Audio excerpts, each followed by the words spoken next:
we want to pay attention to our kids' health. And I think adding things like spices, which have these polyphenols and these beneficial compounds, sometimes things that can really aid with digestion, like cumin, and kids' digestive systems are maturing and they need some support, can be another really great way to just give them some help while also expanding their flavor palette.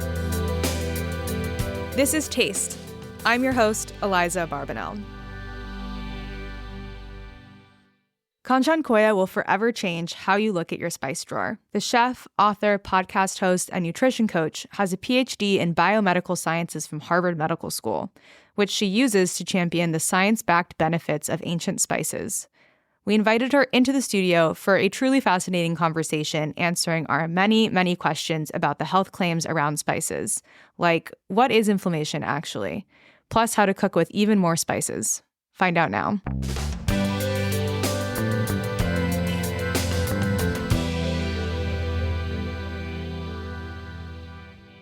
Kanchan Koya, this is Taste. Thanks for coming on the podcast.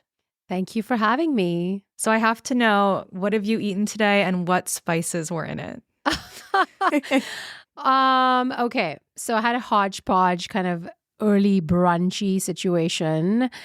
And there were spices. It was egg, like a boiled egg, some spinach, some avocado, and chocolate-covered almonds, and strawberries. And the spices that were on my eggs, which are pretty much every day the same. It's this blend called Everything Indian that I actually co-created with this amazing spice brand, La Boite. Not trying to plug the brand, but it does have, it's kind of like everything bagel seasoning, but with an Indian twist. So it has fennel seed and nigella seed and coriander and salt and pepper and garlic. It's, I don't know, savory and nutty and kind of a little bit herbaceous. I throw it on everything. It sounds really great. It sounds like it would be really good on avocado toast or something that needs a seedy sprinkle going on. Totally. Well, I'm so happy to have you in the studio today because I just get to ask you a ton of questions about spices and health and wellness, which is, I think, really fun for somebody in the food industry because there's so many claims, I think, and also a lack of information that's in the space. And so it's kind of a dream to just chat things through with you. And I guess to start, I'm wondering if you could just kind of say simply, like, what is the health impact and the benefit of like incorporating spices into cooking? So spices are really some of the most concentrated sources of antioxidants and polyphenols, which is just fancy speak for like compounds that come from the plant kingdom that have beneficial effects in our bodies. So a lot of foods have benefits, vegetables, fruits, whole grains, nuts and seeds. We all know that's the good stuff we should be eating more of. But spices are special because they're really concentrated sources of those antioxidants. You know, thousands of years ago, kind of our ancestors knew that. And unfortunately, a lot of wars were waged and conquests were kind of undertaken to monopolize the spice trade. But really, it's because even a small amount of spice packs like a pretty powerful punch when it comes to these compounds that can have really beneficial effects at like a cellular level. Yeah, I think it's really interesting to talk about because I think one of the other things that happen with certainly like the industrialization and globalization of the spice trade is kind of removing the fact that spices come from plants for people. I think that when you go to the grocery store and you see everything that's a powder that's in a jar, it's hard to remember that like that is not the way that it initially is out there. And like that maybe I think is a factor why people don't necessarily think of spices when they think about superfoods. Heavy air quotes on that word, by the way. Not a fan of superfoods either, because I think so many things are superfoods and the overall dietary pattern is really important versus any single food.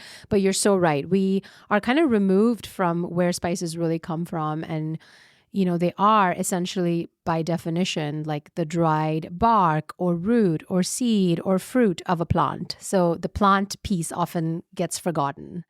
Definitely. And I'm curious, you know, in your own kind of background, like in your work in science and medicine and all of these things, like did you have like a quote unquote gateway spice that kind of fascinated you and made you want to study this more? Yes, so very cliched and predictable, but turmeric, which is the golden spice that is in every golden latte now. And honestly, not the golden latte I had growing up in India. So I grew up in India for 18 years and my grandma would often concoct a haldi doodh, it's called, like golden milk.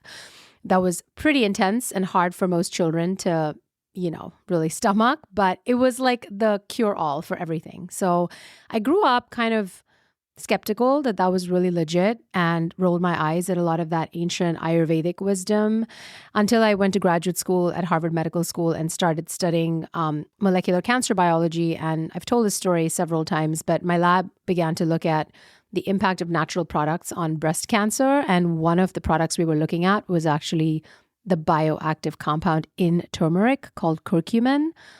And it was a total full circle aha moment for me. And I was like, okay, I'm going to apologize to the ancestors for rolling my eyes because this ancient wisdom has some legitimacy as per modern science. And I think that was my gateway into this idea that spices can really be the starting point in a conversation around food as preventative medicine, food for health, and also just like a really fun way to do exciting things in the kitchen.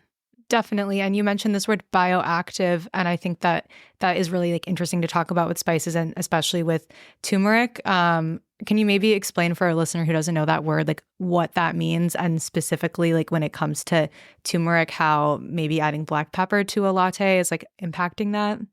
Yeah, so bioactive just means it has some biological activity at a cellular level in humans, which is of interest to us, but also in other animal models.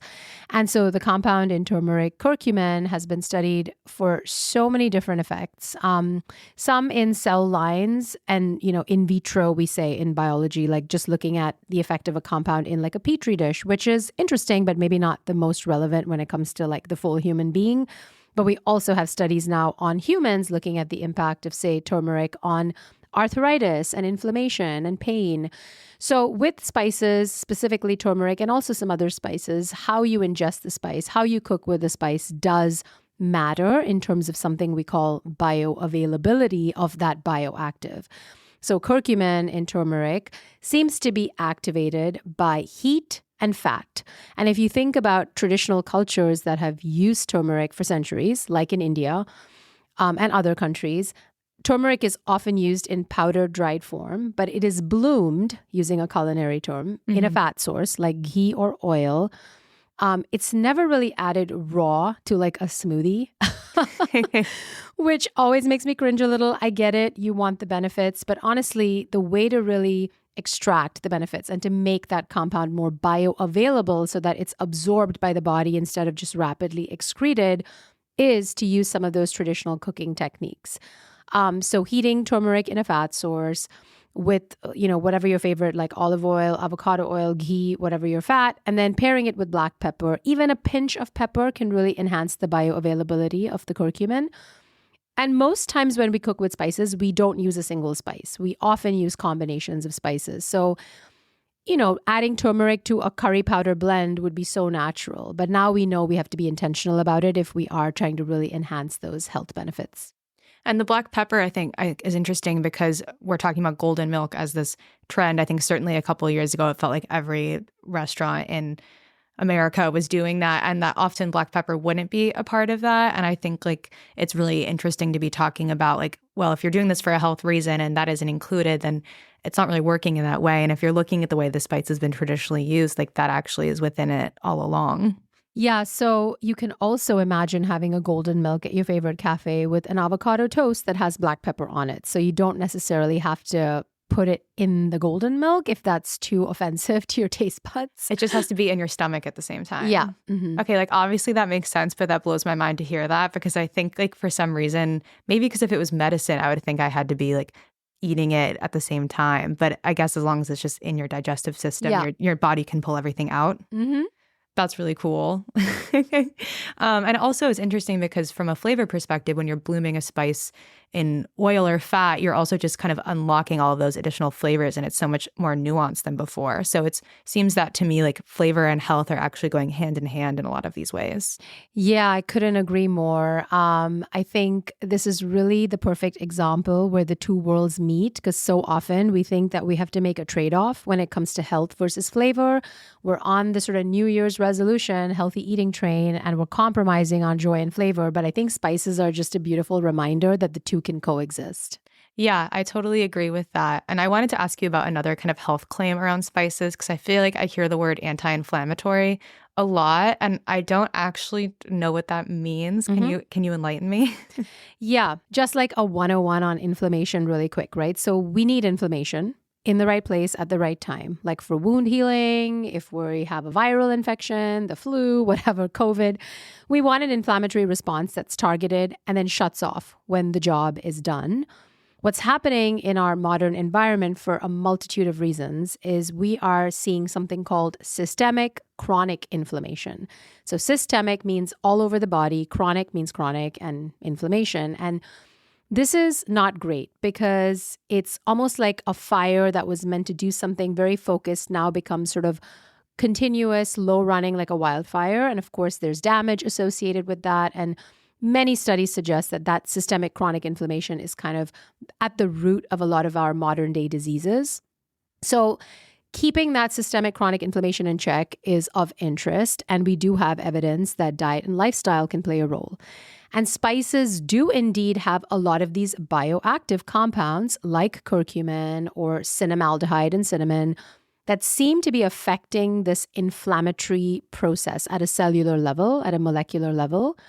And for a long time, to be honest with you, we had to rely on these test tube studies. So we had to look at all these studies that had thrown a bunch of different spice-derived compounds on cell lines and looked at inflammation there. And we had to extrapolate and say, okay, well, if it's doing this in a cell line, it must do this in the body. But we didn't really have data, except a couple of years ago, we've had some really interesting data around the impact of spices in culinary amounts, really important, on controlling inflammation in a human being. That was super exciting for me as someone really passionate about this whole message. Big day. Yeah. So, I mean, basically, this group at Penn State found that you can take a traditional burger, just like a regular American hamburger, and you can either spice it up with a blend or not. And it's a tablespoon of a spice blend. So anyone who cooks with spices will agree that's not a ton of spices. It's a very manageable amount, something that you would throw into a soup, a curry, a stew, whatever. A tablespoon of this spice blend that had a lot of spices actually lowered markers of inflammation right after that meal versus the burger that didn't have the spice blend. So to me, that is really exciting because what it says is we can change some of these inflammatory processes in real time using culinary amounts of spices. And I would argue probably that burger with the spices was tastier. Yeah, definitely.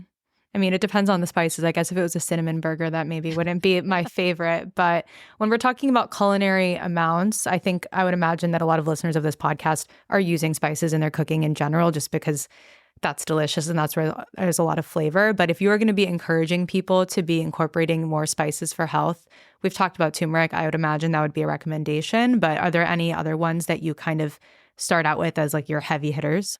Yeah, I often talk about like 3 to 5 spices that I think are just really accessible in a global modern kitchen, regardless of what you're making.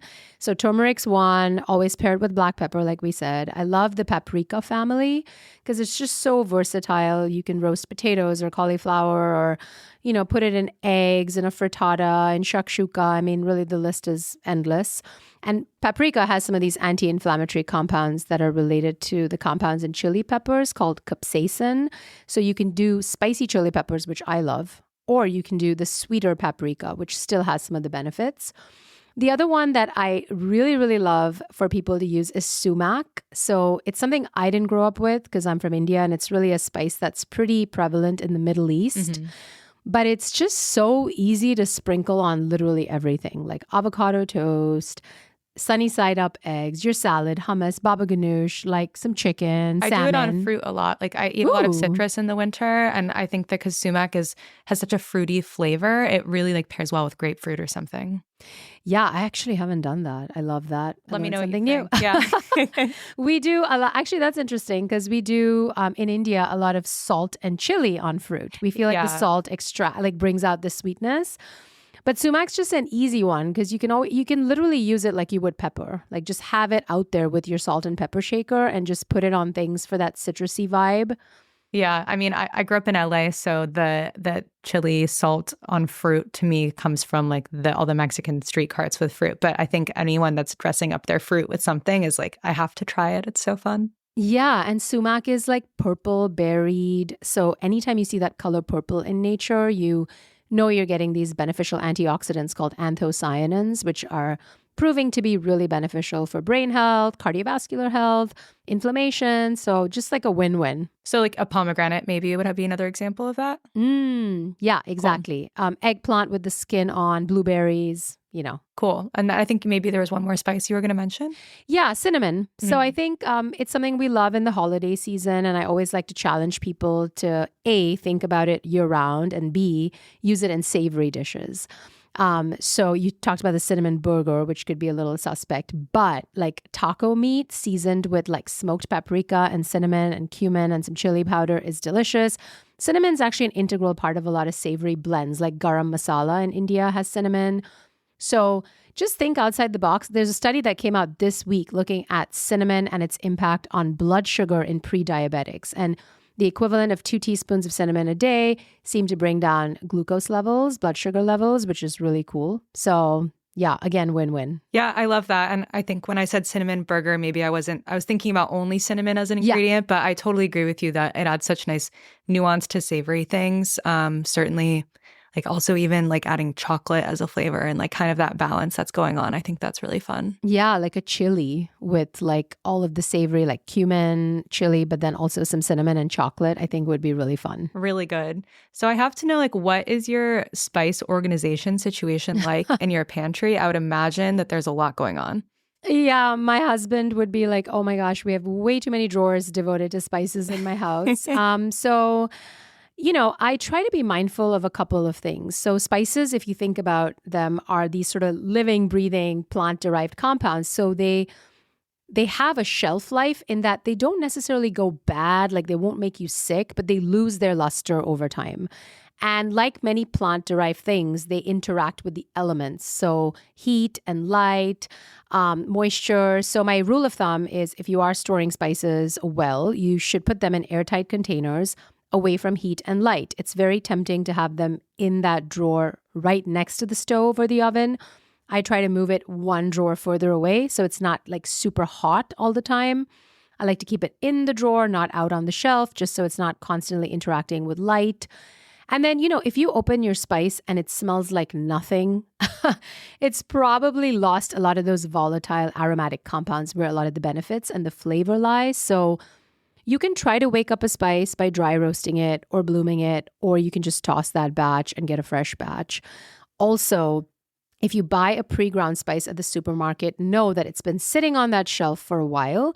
So if you really want that freshness of flavor and potentially the health benefits, you want to buy the spice whole, like whole coriander seeds, and then grind them in batches and use that up within 3 months.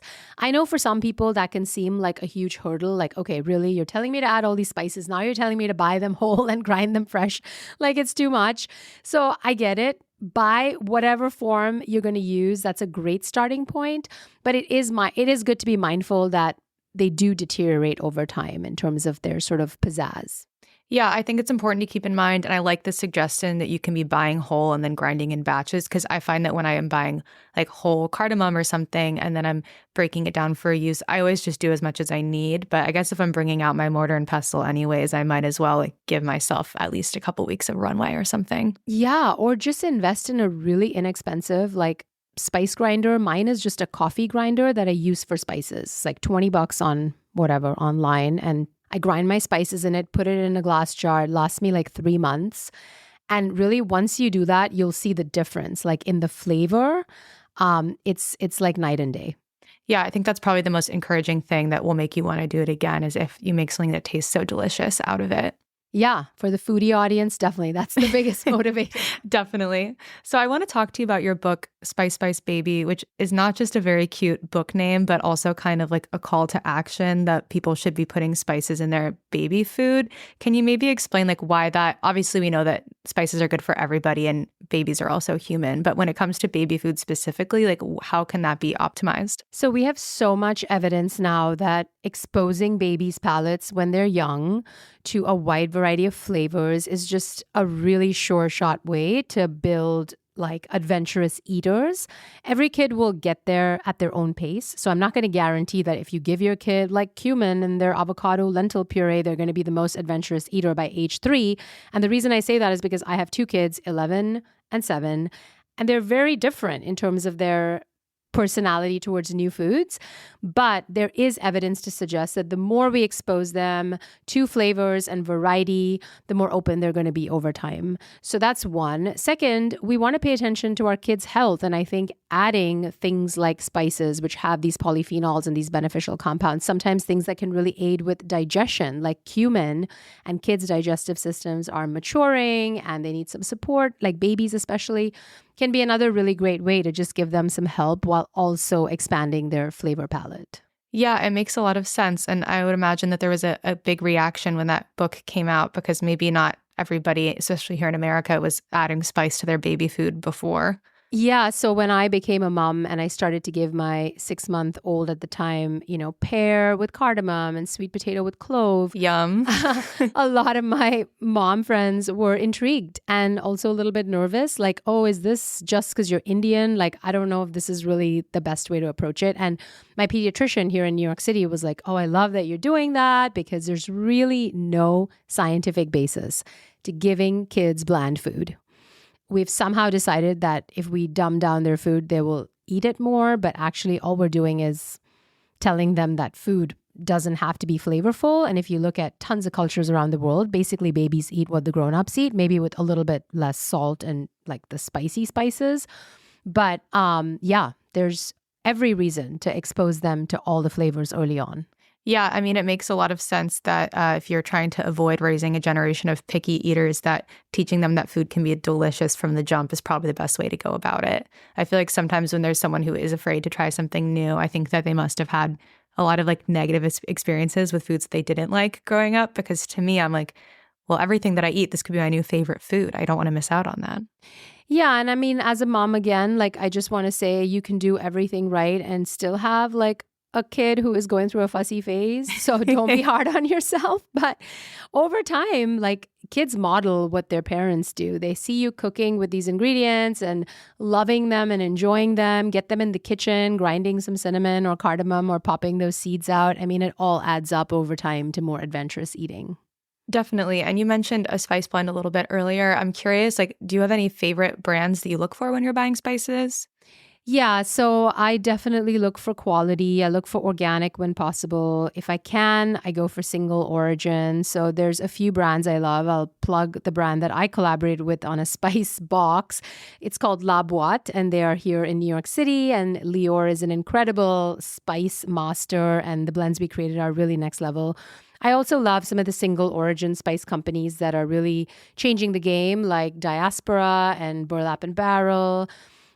You can really tell the difference when a spice comes from like a single origin farm versus, mass produced. I mean, it, again, going back to the foodie incentive, just changes the way it flavors your food. And I would argue, even though those studies haven't been done, that there are more health benefits in the higher quality, more thoughtfully sourced spices. Yeah, that was going to be my next question, because I would imagine that would be true also. And I could see another thing that would be beneficial being that, these brands are really labeling like this is the date of harvest and like this is, how long it's been on the shelf, how fresh it is. And I think sometimes when you're buying from the bigger spice brands in the grocery store, you kind of have no clue any of those things.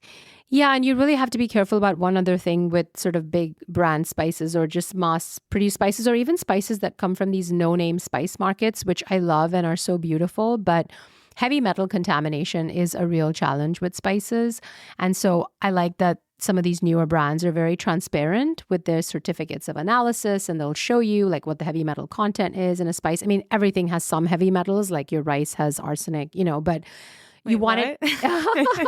Keeps going. Keep going. I mean, rice has arsenic. It's in the water supply. But, Okay. You can wash it out. You can cook it a certain way so to reduce the arsenic. You can buy like white basmati rice, which has less arsenic, all that sort of stuff. But the point is that you want the heavy metal level to be below the threshold of what's acceptable. So I like that some of these newer brands are much more conscientious about being transparent about that. Yeah, I mean, I didn't even know that was a thing until now. So clearly the transparency has not always been there. And when you say heavy metals, you mean like actual metals from the earth that are getting into these ground spices? Just is it because of how they're being harvested, or like what's the connection there? It's thought to be in the soil, in the water supply, industrial waste, hard to really escape. But again, our bodies can detoxify heavy metals like if we are healthy and we have good like liver and kidney function and all that, and we sweat once in a while, but you don't want too much because then that can start to build over time, especially in kids. So for example, with lead, which has been an issue, one of the New York City public health initiatives has been to educate people about spices because some of the kids are testing for very high levels of lead, and it's thought to be coming from spices that have too much lead. So if you're unsure, you can always ask the brand, like, have you tested for heavy metals? And good brands will be like, yes, we have, and here's our COA. And if they don't reply to you, then like maybe that's a sign as well. Yeah, totally. That makes a lot of sense. And I wanted to talk to you because, you have your own podcast, Radical Vitality, right? Yeah. And you're a nutrition coach. So I imagine that you spend a lot of time talking with people who have questions about food and wellness. And I'm curious if there's a thing that is not spices that you would encourage people to do more of when it comes to their cooking and eating. Yeah. So I think the biggest one is plant diversity. So there was a study done looking at the gut microbiome, which we all know is really important. It's like our inner garden, our inner ecosystem. And we want diversity in that microbiome, just like a healthy garden. It doesn't just have one monocrop or one kind of bush. We want diversity. And it really seems like 30 or more different plant foods a week in your diet will give you the most robust microbiome diversity. So if I could give anyone like a starting point tip, it would just be add more diversity of plants. So people say, well, that sounds intimidating. But if you think about it, sounds like a lot, I would say. But if you just take, for example, like a lentil soup, which has onion, garlic, ginger, lentils, tomatoes, and maybe 4 spices, you're already at 9 different plants. And that's one meal. And then you garnish with parsley, and that's 10. Yeah, not me saying 30 seems like a lot, and also forgetting that spices count as plants, which is the whole point of this conversation. Yeah, totally. And so it's not as intimidating once you realize like an onion is a plant, garlic, ginger, green chilies, a little sprinkling of cilantro or parsley or mint or whatever. So it's not as hard, but I think what people get into is like a shopping rut, like a grocery shopping rut, And especially in America, I notice like grocery stores. I mean, I love cucumbers, tomatoes, peppers, and carrots. But literally that will be most people's grocery cart. And I'm like, challenge yourself the next time you go to the grocery store to pick up a vegetable that you maybe have never seen before, or you are actually kind of clueless about how to cook with. Google it, or I don't know, Chat GPT it or something, and figure out like, how do I cook this thing? So radicchio is an example. I love bitter vegetables, and I think it's something we don't prioritize enough. And there's incredible health benefits and such a great like flavor contrast if you combine it with something like citrus in a salad. So challenge yourself to add more plants and more plant diversity in a week, and also to pick up something you haven't cooked with before from the plant kingdom. Yeah, I really love that. And I would just shout out to radicchio that it looks like flowers to me, like roses. And so whenever I'm making something with radicchio, I always try to like arrange everything so it looks like a beautiful flower. It's kind of my go-to like fancy salad for Thanksgiving or for a holiday or something like that. And with a creamy dressing, it's just so good. It's my favorite. Yeah, absolutely. It's also really wonderful sauteed with like olive oil, garlic, rosemary. That was the first time I tried it. It was from an Italian cookbook. And I was like, wait a second, where have I been? It's so good. It like softens up and gets a little caramelized, but it still has that bitter note. It's really great. Yeah, I like that. And I think that rosemary is actually probably one of the spices that I cook with the least. So maybe that would be an interesting challenge also, would be to be expanding the plants that I'm eating in terms of the spices as well. Yes, 100%. So I'm curious, in your own home cooking these days, how do you keep yourself from getting into that rut that we're talking about? Oh my gosh, I was literally telling my husband on Sunday, I was like, maybe we need to start meal planning again because I'm getting tired of my same old dishes. Well, it's hard because it's in winter here in New York right now, and they're just the produce that you get excited about maybe isn't around quite as much. Yeah, and cooking for kids is hard because not everybody wants to eat the same thing. So I do think a quick meal planning on Sunday doesn't have to be super intense and super rigid. Like it can be fluid, but you can say like Monday I'm going to do a soup. Tuesday, I'm going to do like some kind of Asian bowl. Wednesday, I'm going to do Indian food. Thursday, I'm going to do takeout. I don't know. But, it's just having some variety and a structure that allows you to then play with that, I think is a good starting point. I love just looking through cookbooks for inspo. So even if I'm not actually going to make the exact recipe because I'm like too much, too many ingredients I don't have. I'll just get inspired.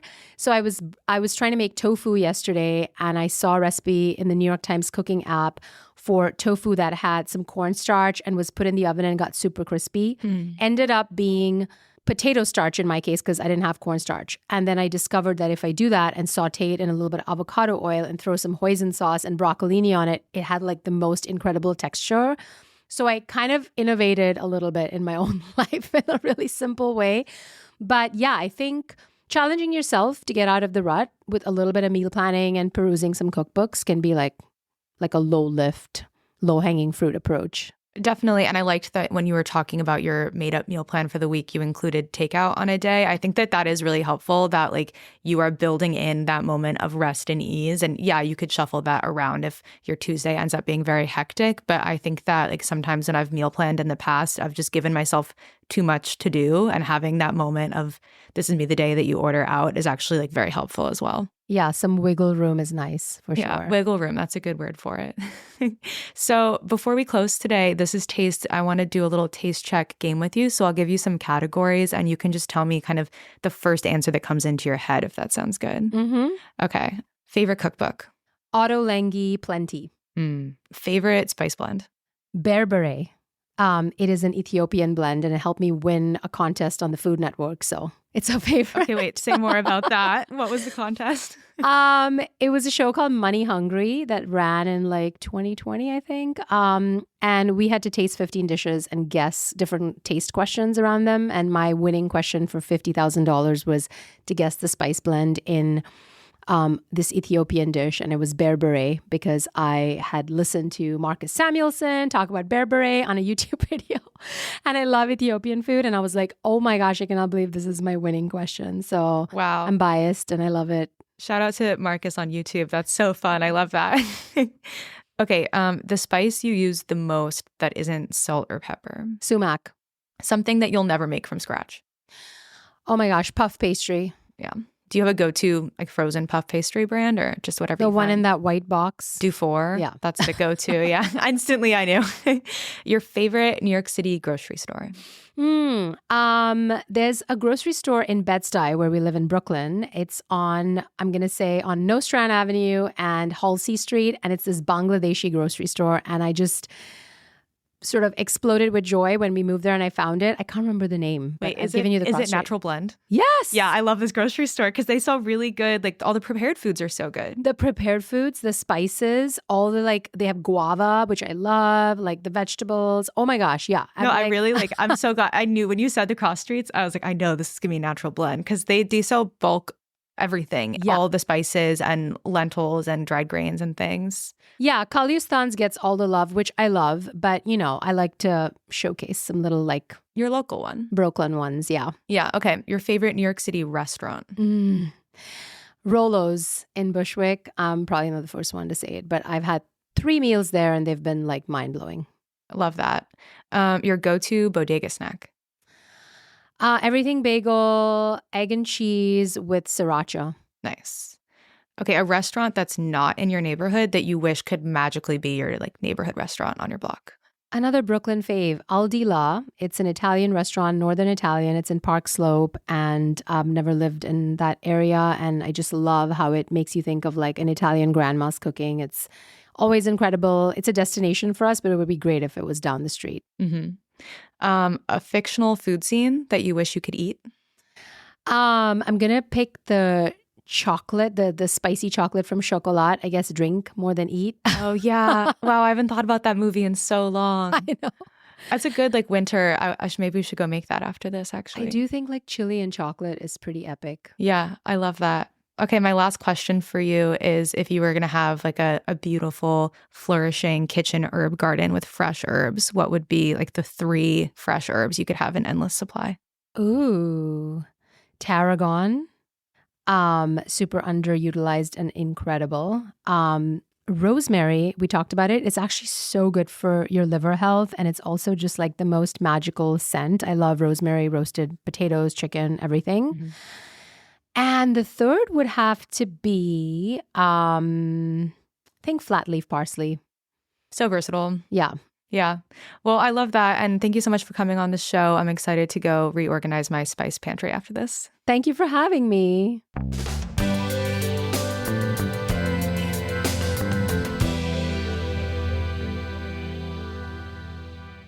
Hi, Matt. How was your trip to Seoul? Eliza, I am so happy you asked because I've been to Seoul, I've been to Korea 7 times, and each time I go, I get to meet new people, and I kind of like to have a focus for each trip. Like I've gone to Busan before, wrote a sort of a BA back in the day with Eric Repair. I've done Gangwon-do and Jeolla-do and gone to the countryside. I've certainly visited Jeju for the book for Korea World.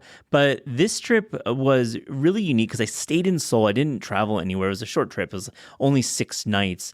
But I was able to really tap in with the modern restaurant scene in Seoul, which is something that we write about in our book pretty extensively. But I was on assignment for a magazine, and I just wanted to kind of share some of the details, like a few of the highlights. This magazine article will be dropping later in the year, and I'll definitely share that when it comes out. But I have like 4 or 5 highlights that I want to kind of go over. Okay, tell me. I want to hear all about it. Well, you know what? Before I do get into it, I want to actually say one more thing. I found out there's this term that I never really quite knew, and I don't have the Korean translation, but they call it uncle food. And it's the kind of Korean cooking that I typically am really interested in. It's kind of how I learned about Korean food while writing the first cookbook and just doing guidebook stuff. And really, it's like kind of the old school, like jokbol, which is like pig's feet, and gamjatang, which is pork neck stew, and like kind of rougher cuisine. And they call it uncle food. And I have a real hankering always for uncle food. But on this trip, I kind of went the other direction and went in the more modernist side, which has its own complexities. And I wanted to start with a place called Buto, which we do feature in the cookbook. And I made a second visit, and it's a natural wine bar in the neighborhood of Hanam, which is kind of adjacent to Itaewon on the north side. There's a great museum there, the Liam, which is the Samsung collection, a great modern art museum. And I got to hang out with Hee-won Lim, who is the chef owner of Buto. And I gotta say, like, this is the kind of Korean cooking that is kind of ultra modern, but not in like a modernist chefy way, but in a way that I think they could drop this. It could be in LA, it could be in Paris. And I got some dishes I want to talk about. Yeah, run me through it. What were your favorites? Well, there's a yellowtail hue, which hue is the Korean style of sashimi with like a chojang sauce, which is like gochujang and vinegar. There was an eggplant menbasha, which is a Korean style shrimp toast, but instead of shrimp, he used eggplant and squid ink. So it was kind of this like ball of like kind of, you know, that shrimp toasty, like that outer layer of fry. It really is like, it had this texture that I've had this dish twice now. I'm really still kind of like mulling over it. And we had this mala noodles, which kind of leads to another restaurant I went to, but he's leaning into this Szechuan style of cooking.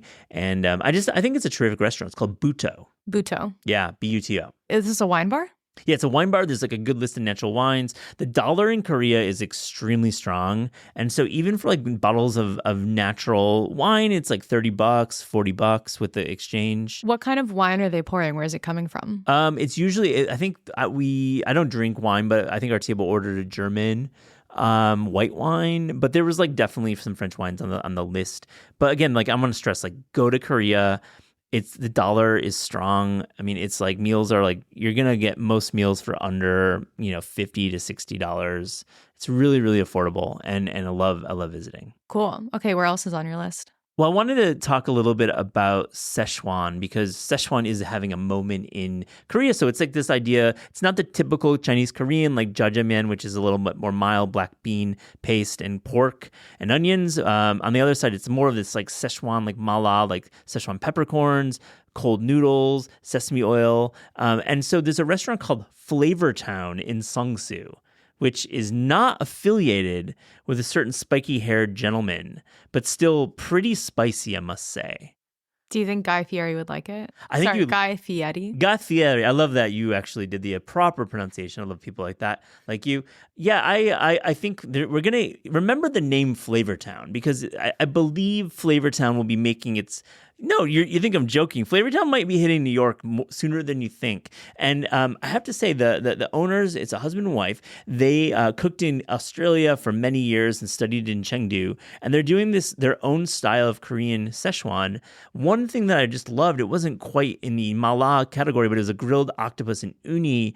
They also did the Chongqing fried chicken, which is like that mala dusted chicken that was really roughly cut and fried in like the best way. They also did this like tremendous shrimp toast with XO sauce. I love what they're doing there at Flavortown in Songsu. Cool. Tell me where else you went. Okay, I have this place that has been on my list for literally years. It's Sancheong Suitable Garden. It's the sister restaurant of Mongtan Barbecue, which we read about in Korea World. Mongtan is a specialist in beef, and they do these like giant kalbis that are smoked in hay and doing really progressive barbecue. This is their pork version. It's in this cool neighborhood called Ujiro, which is really like the old electronics neighborhood that's becoming quickly gentrified, and also they're closing all these shops. So there's like a little bit of tension there in the neighborhood.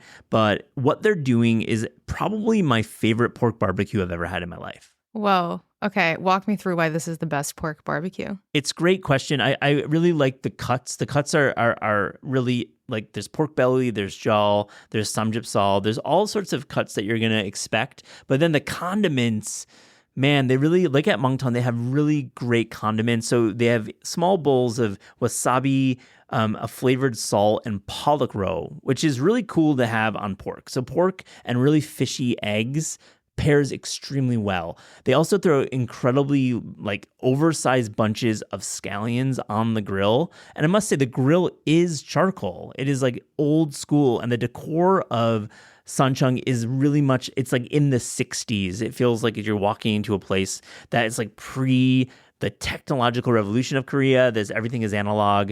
They've really like to a T like made it like this old patina. It's like in Ujiro in this old space.